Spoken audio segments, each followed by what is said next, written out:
வணக்கம் குருஜி. வணக்கம் சார். குரு பயிற்சி இந்த ஆண்டு 2026 கடகராசிக்கு வரக்கூடிய குரு பகவான், அவரை பற்றி ஒரு இன்ட்ரோ கொடுத்துருங்க. குரு பகவான் அப்படின்னாலே குரு பயிற்சி அப்படின்னு சொன்ன உடனே எல்லாருக்குமே ஒரு ஈகர் இருக்கும். என்ன அப்படின்னா, நம்ம ராசிக்கு எப்படி இருக்கும், இந்த குரு பகவான் என்ன பண்ண போகிறார் அப்படின்னு. அந்த வகையில் இந்த குரு பகவான் அப்படிங்கும்போதே இவர் இப்போ கடகராசியில் உச்சமடைகிறார். கடகராசி அவருக்கு ரொம்ப நல்ல பிடித்தமான ஒரு ராசி. அந்த இடத்துல அவர் உச்சமடைகிறது ரொம்ப பிரமாதம். ஏன்னா உலகமே ரொம்ப க்ஷேமமாக இருக்கும். சுபிக்ஷம் அப்படின்னு சொல்லுவாங்க பார்த்தீங்களா, அந்த மாதிரி இருக்கும்.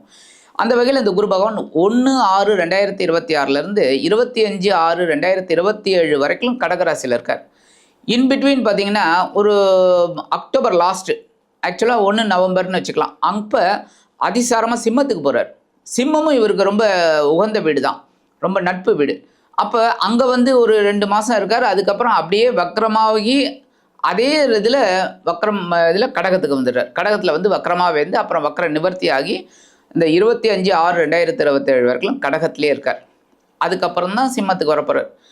அந்த வகையில் பார்வை பலம் அப்படின்னு பார்த்தீங்கன்னா 5ஆம் பார்வையாக விருச்சிகத்தை பார்க்குறார், 7ஆம் பார்வையாக மகரத்தை பார்க்குறார், 9ஆம் பார்வையாக மீனத்தை பார்க்குறார். இந்த 3 ராசிகளுமே இப்போ ரொம்ப சுபிக்ஷமாக நல்லபடியாக வரக்கூடிய ஒரு அமைப்பு இந்த 3 ராசிக்கும் இருக்குது. அதுக்கப்புறம் இந்த அதிசாரமாக வரும்போது இந்த பார்வையும் மாறும். ஏன்னா ராசியே மாறுதுங்கும்போது பார்வையும் மாறும். அப்போ தனுசுவை பார்க்க போகிறார்.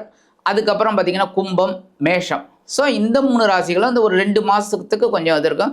வக்ரகதியில் அலைஞ்சால் கூட பார்வை ஒரே மாதிரி தான் இருக்கும். ஆக இதுதான் அந்த குரு பகவானோட சஞ்சாரம். ஓகே. அந்த வகையில் நாட்டில் கொஞ்சம் அரசியல் எல்லாம் மாற்றங்கள் இருக்கும், நிறைய மாற்றங்கள். ஏன்னா அந்த குரு அப்படிங்கும்போதே மகான். அப்போ உயர்ந்த பதவி அவங்களுக்கெல்லாம் கொஞ்சம் பிரச்சனைகள் இருக்கும். ஏன்னா அவங்க கரெக்டாக இருக்கணுங்கிறதுக்காக இந்த பிரதமர் போஸ்ட்டாக இருக்கட்டும், முதல்வர் போஸ்ட்டாக இருக்கட்டும், கொஞ்சம் இதாக இருக்கும். அதே மாதிரி பெண்களுக்கெல்லாம் ரொம்ப நல்லபடியான ஒரு முன்னேற்றம். பெண்களுக்கு சொல்லிடுங்க. ஆமாம், நிறைய பேருக்கு எதிர்பார்ப்பு, கேள்வி நிறைய இருக்கு பெண்களுக்கு. ஏன்னா திருமணம் அப்படின்னாலே டக்குன்னு பெண்களுக்கு பார்த்தீங்கன்னா குருபலம் வந்துடுச்சான்னு தான் கேட்பாங்க. அதுக்கப்புறம் தான் இந்த செவ்வாய் ஜாதகம் எடுக்கும்போது பொருத்தம் பார்க்கும்போது தான் செவ்வாய் பார்க்குறோம். அப்போ குருபலம் வந்துடுதா அப்படிங்கிறத முதல் இது. ஏன்னா தனக்காரகன் புத்திரக்காரகன். ஸோ அற்புதமான ஒரு இந்த கடகத்தில் உச்சமடைந்து இந்த குரு பகவான் நிறைய பேருக்கு கண்டிப்பாக நல்லது பண்ண போகிறார். ஓகே. தங்கம், வெள்ளி இதனுடைய நிலவரத்தை பற்றி சொல்லிடுங்க. தங்கம், வெள்ளி அப்படிங்கும்போதே தங்கத்துக்கு காரகன் நம்ம குரு பகவான் தான். ஆமாம். வெள்ளிக்கு சுக்கிரன் சொல்லலாம். அப்போ இந்த தங்கம் விலை கண்டிப்பாக ஒரு உச்சத்தை தொடுங்க இந்த வருஷம். ஆமாம், போய்கிட்டே இருக்கும். கொஞ்சம் வேணால் இறங்கும், லைட்டாக இறங்கி அப்புறம் மறுபடியும் ஏறும் ஏறிக்கிட்டே தான் இருக்கும். ஏன்னா உச்சமடைகிறார்.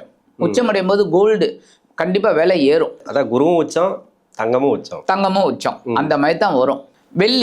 வெள்ளி அப்படிங்கும்போதே இப்பெல்லாம் பார்த்தீங்கன்னா முன்னாடியெல்லாம் தங்கம் விலை ஏறிக்கிட்டே இருக்கும், வெள்ளி அவ்வளோவா ஏறாது. இங்கே ஒரு 10 ரூபாய் ஏறும், இது அவ்வளோவா ஏறாது. இப்போ இதுவும் ஏறுது, இதுவும் ஹைக். ஸோ ரெண்டுமே ஏறிக்கிட்டு இருக்கு. அந்த வகையில் வெள்ளி பெரிய அளவில் மாற்றங்கள் இல்லைனாலும் கொஞ்சம் ஏறும். ஆக இந்த குரு பகவானோட பெயர்ச்சி கடகத்தில் அற்புதமான ஒரு பெயர்ச்சி அப்படின்னு சொல்லலாம். முக்கியமாக ஒன்று சொல்லணும், என்ன அப்படின்னா, சுய ஜாதகம் உங்களோட ஜாதகம் பார்க்கணும் அப்படின்னா கீழே நம்பர் கொடுத்துருக்காங்க. அந்த நம்பருக்கு வாட்ஸ்அப்பில் வாங்க, நம்ம சுய ஜாதகம் பார்க்கலாம். இப்போ இந்த பதிவுக்கு போகலாமா? ரிஷபராசிக்கு குரு பயிற்சி எப்படி இருக்கும்? ரிஷபராசி நேயர்கள் அப்படிங்கும்போதே அவங்களுக்கு இந்த வசீகரத்தன்மை உண்டு. இயற்கையிலேயே அவங்க எல்லாருமே அப்படியே ஒரு புன்சிரிப்பிலேயே மயக்கி முடிச்சுடுவாங்க.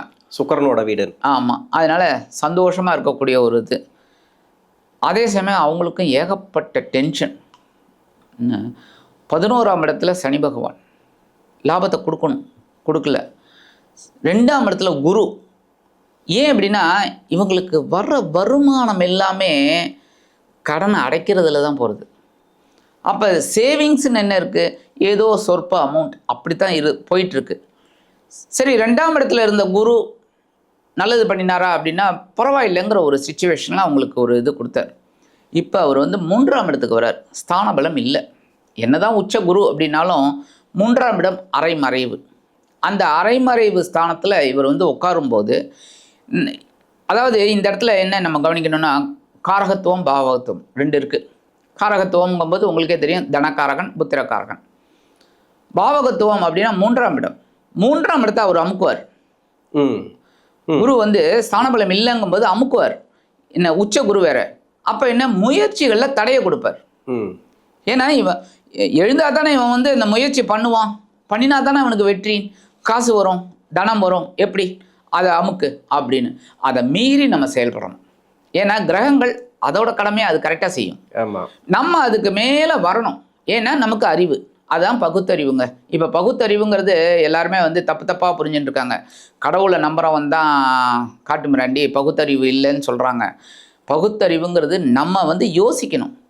இந்த இடத்துல தண்ணி இருக்குது, பள்ளம் இருக்குது அப்படின்னா நீங்கள் அந்த பக்கம் போகிறீங்க, இந்த பக்கம் சுற்றின்னு போகணும். அந்த மாதிரி இப்போ இந்த முயற்சிகளில் இந்த குரு பகவான் தடை பண்ணுவார், இவங்களை செய்ய விடாமல் அதை மீறணும். அப்போ தான் குருவோட திருவருளும் கிடைக்கும், சனி பகவானோட அருளும் கிடைக்கும் லாபஸ்தானத்தில். அப்போ இவங்களுக்கு டபுள் இது கிடைக்கும். உத்தியோகத்தில் இருக்கிறவங்கெல்லாம் கொஞ்சம் கவனமாக வேலை செய்யணும்.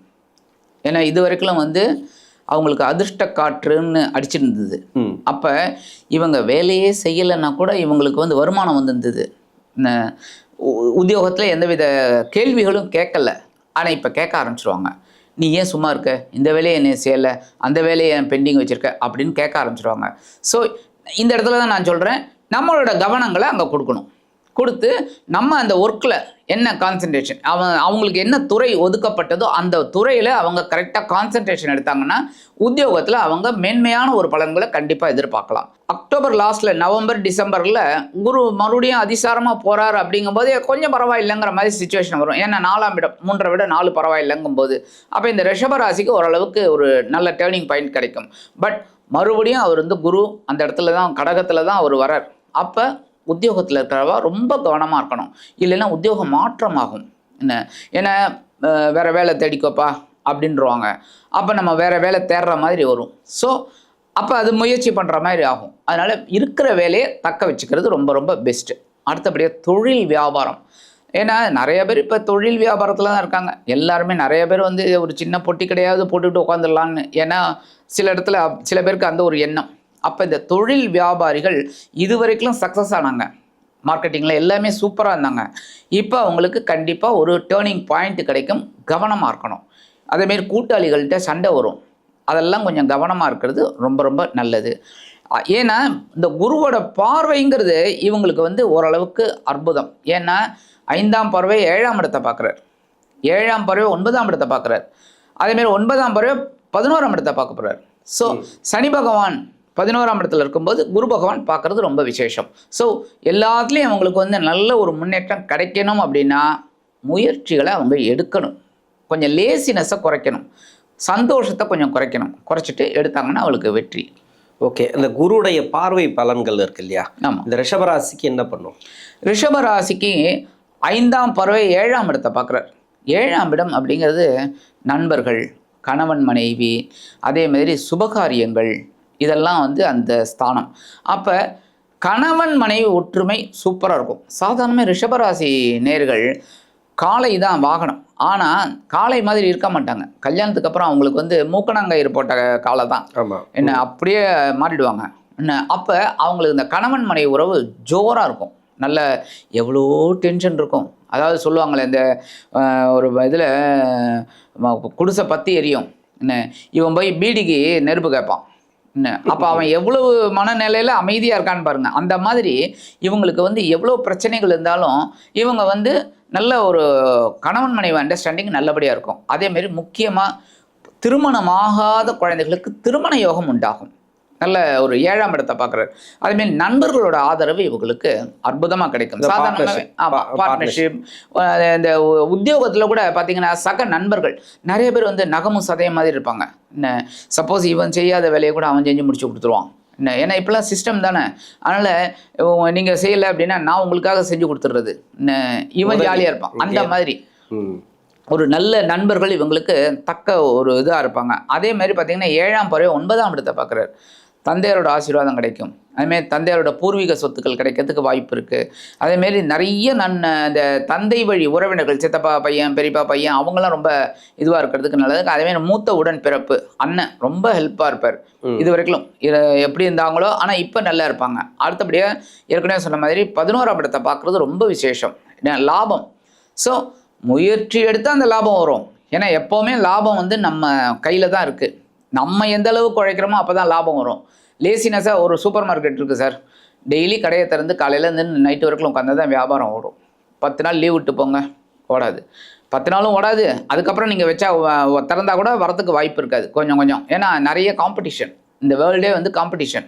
அப்போ அந்த மாதிரி இருக்கும்போது முயற்சி செய்யணும், அப்போ தான் லாபம் கிடைக்கும். இப்போ வந்து முதலீடு பண்ணுறது யோசிக்கலாமா? இந்த முதலீடு பண்ணுறது அப்படிங்கும்போதே கண்டிப்பாக பண்ணலாம், ஆனால் கொஞ்சம் கவனமாக பண்ணுறது நல்லது. ஏன்னா ஸ்தான பலம் இல்லை. ஏன்னா பணக்காரகனே குரு தான், குருவே கொஞ்சம் இதில் இருக்கிறதுனால இவங்க வந்து யோசித்து பண்ணுறது நல்லது, கவனமாக. அனாவசியமாக இப்படி போகும் அப்படின்னு நினச்சி பண்ணக்கூடாது. ஏன்னா 10ஆம் இடத்துல ராகு இருக்கார், என்ன அவர் கவுத்து விட்ருவார். ஏன்னா அவர் வந்து யோகக்காரகன், அதே சமயம் கற்பனை பிரம்மாண்டம். அப்போ தொழில் ரீதியாக இவங்க வந்து கண்ணாபின்னான்னு பணத்தை போட்டாங்கன்னு வச்சுக்கோங்க, ஒரு மாட்டிக்கிறதுக்கு கூட வாய்ப்பு இருக்குது. அதனால் கவனமாக இருந்தால் நல்லது. ஓகே, சிறப்பு. அப்போ ரிஷபராசிக்கு நல்லா இருக்குது, முயற்சிகளை எடுத்தால் வெற்றி. ஆமாம். இப்போ பரிகாரம், இந்த ரிஷபராசிக்கு பரிகாரம் குரு பயிற்சிக்கு. ரிஷபராசி அப்படிங்கும்போதே நீங்கள் முன்னாடியே என்கிட்ட சொன்னீங்க பெண்கள். ரிஷபராசி பெண்கள் என்ன, அதை நம்ம ஸ்டுடியோவுக்கு வரும்போதே நீங்கள் சொல்லிட்டு கேட்டீங்க, நிறைய பேர் கேட்டிருக்காங்கன்னு. ரிஷபராசி பெண்கள் அப்படிங்கும்போது அவங்க கல்யாணம் ஆகலையா, கல்யாணம் ஆகிடுங்க. ஒரு குடும்பத்தில் ஒரு தலைவி ஆகிடுவாங்க. ஓகே. கல்யாணம் ஆனவங்க அற்புதமான ஒரு கணவன் மனைவி உறவு ஜோராக இருக்கும். இது வரைக்கும் கொஞ்சம் ஒரு மிஸ் அண்டர்ஸ்டாண்டிங் இருந்தால் கூட அப்படியே ஒன்று சேர்ந்துருவாங்க ஜம்முன்னு. ஒரு அந்த பெண்களுக்கு முதல்ல இருக்கிற அந்த மன கிலேசம் குறைஞ்சிரும். பரிகாரம் அப்படின்னு பார்த்தீங்கன்னா, அந்த ரிஷபராசிக்கு ஒரு அற்புதமான பரிகாரம் என்ன அப்படின்னா, குரு பகவான் வழிபாடு வியாழக்கிழமை பண்ணணும். அதே மாதிரி இவங்க சித்தர்களை வழிபாடு பண்ணுறது ரொம்ப விசேஷம். ஜீவசமாதிக்கு போகிறது ரொம்ப விசேஷம். இப்போல்லாம் நிறைய இருக்குது. முன்னாடிலாம் 18 சித்தர்கள் தான் சொல்கிறோம். ஆனால் இப்போ ஒவ்வொரு ஏரியாலையும் ஒவ்வொரு மகான்கள் நிறைய பேர் இருக்காங்க, நமக்கு தெரியாமல் இருக்குது.